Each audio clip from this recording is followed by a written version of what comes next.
So last episode we talked about bark birdhouses and how to make them. And this episode I'm going to share with you what I plan to do with them.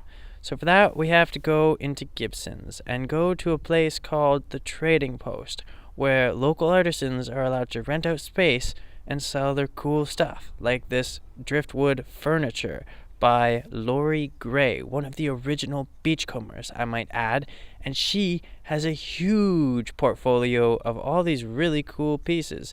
I was snooping through her book there a little bit, so I decided to talk to the lady behind the counter and was like, how much does it cost to rent out space in here? And she's like, it's $2 per square foot per month. And I was like, well, I'll take 6. And she's like, well, usually I only do it by a minimum of 100 square feet.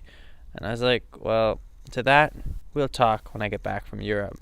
And then I continued my journey through the store and found all this really expensive wood, like wood boards, $200 for a wood board. Who would buy this wood board? It's so expensive. And then I found this one for $20 and I was like, I would totally buy this wood board. This is so valuable. And then I started touching all the wood and was like, all this wood is so much more valuable than the price tag given to it. And I started writing this poem. I just sat down at a table, started writing this poem about value. And I think we have our values all mixed up. Like, look at this, $3.40 being sold for $30. What the heck is going on here? It's so bizarre. It's so backwards. It so needs changing.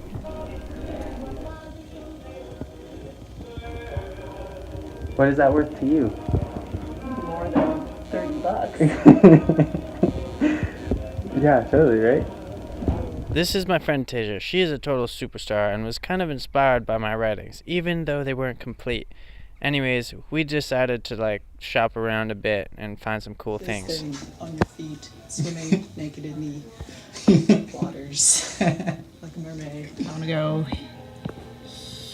here.